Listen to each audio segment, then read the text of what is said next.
Est-ce que vous aussi, vous avez déjà vécu des soirées complètement ouf? Je parle pas des petites soirées à 20 à 30 personnes, hein. Je parle de vraies soirées, où arrive un moment, plus personne ne contrôle rien. Moi, personnellement, j'ai fait 2 grosses soirées dans ma vie. Vraiment des soirées hyper marquantes, dont une en particulier. On était une 60aine dans la baraque. Heureusement, c'était pas la mienne. Au début, tout allait bien. Et peu de temps après, hein, pas longtemps après, hein, c'était devenu un bordel pas possible, incontrôlable. Des gens qui ont pété le mobilier de dehors, la porte du frigo cassée. Il y en a même qui ont tiré dans le plafond avec des airsoft comme ça.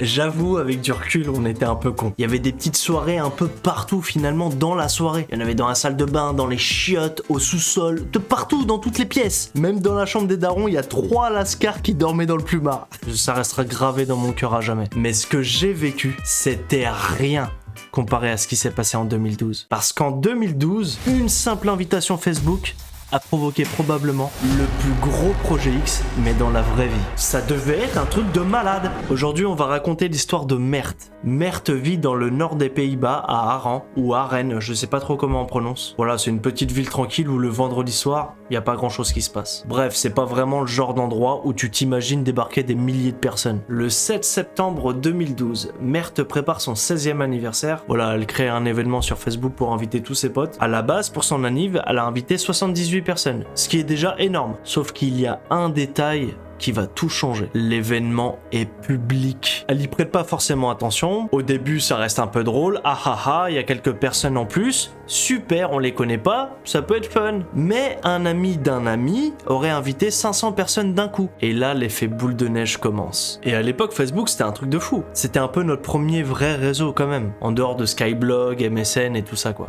Il y en a qui partagent ça comme si c'était une blague, et d'autres qui pensent que c'est sérieux. Et surtout, il y a un film qui est sorti quelques mois avant, Projet X. Pour ceux qui n'ont pas vu le film, d'ailleurs, je vous conseille d'aller le voir, c'est un film culte. Hein. C'est juste 3 lycéens qui organisent une fête d'anniversaire qui part totalement en couille. Le chaos, la fin du monde. Un quartier complètement rasé. Et du coup, ce film, pour certains jeunes, ça devient un fantasme un peu. Et si on faisait pareil en vrai? Très vite, la fête de Mert devient pas un simple anniversaire, mais devient le Projet X à Rennes. Des fausses affiches circulent partout, des vidéos sont postées sur YouTube, on voit même plein de t-shirts avec la tête de Mert dessus. Ça va loin. Et là, je pense qu'il faut se poser 2 secondes et se mettre dans la situation de la famille. Toi, tu veux juste organiser ton anniversaire tranquille, et il y a ton nom qui circule partout. Ton quartier, ta ville, tout. Des milliers d'inconnus disent qu'ils vont venir chez toi, des gens commencent à parler de train, de rendez-vous, enfin une fête géante quoi. Là, Mert, je pense que tu sais que t'as fait une grosse connerie. La famille comprend que ça devient dangereux, donc ils ont supprimé l'événement. Mais c'est trop tard, parce que sur internet, quand il y a un truc qui décolle, tu l'arrêtes plus. Je rigole parce que ils se sont foutus dans la sauce, c'est un truc de balade. Donc le 14 septembre, la famille distribue aux voisins des lettres en disant « Faites gaffe, il y a du monde qui va potentiellement arriver ». Mais encore une fois, c'est trop tard. Et même cette lettre a fini par se retrouver sur internet. Mais c'est encore pire, parce que les gens, ils savent que les gens, ils ont peur. Et pour les jeunes, ça les excite encore plus. Bref, les jours passent, les médias commencent à en parler. Et là, on parle plus d'une centaine de personnes, mais de dizaines de milliers de personnes. Ah bah là, elle est dans la merde, là. Et là, la ville de Arène doit prendre une décision. Soit il faut une fête encadrée pour canaliser les gens, ou soit il n'y a pas de fête. Vous venez pas les gars. Ils ont choisi la deuxième option, sauf que tout à l'heure je l'ai dit, ça les excite encore plus les jeunes. Le jour J arrive. Vendredi 21 septembre 2012. Dans la journée, les premiers jeunes arrivent sur Arène. Au début, c'est pas encore le chaos. Voilà, il y a des jeunes qui se promènent, qui sont curieux. Ils viennent tâter le terrain. Il y en a qui arrivent en train, en voiture. Et là, la famille de Mert met le nez dehors. Ça sent le roussi, on se barre d'ici.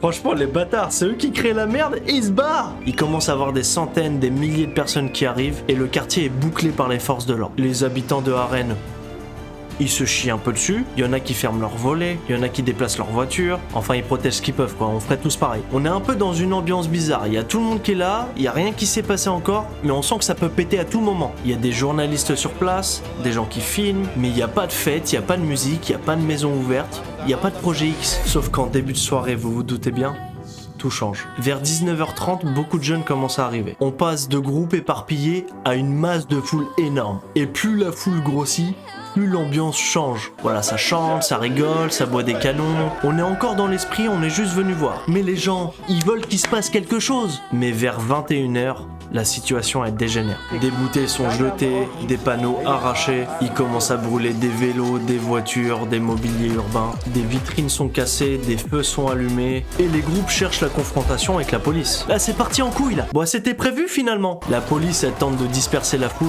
mais la foule, elle est énorme. Les gens, ils pillent des magasins, ils font tout ce qu'ils veulent. Posons-nous 2 secondes, imagine-toi être un habitant à Arène. Voilà, tu regardes par la fenêtre, et tu regardes ta ville se faire massacrer la gueule. La situation est officiellement hors de contrôle. Des renforts arrivent ensuite d'autres régions. Au total, plusieurs centaines de policiers mobilisés. Et là, ça ressemble vraiment à ce que les gens voulaient.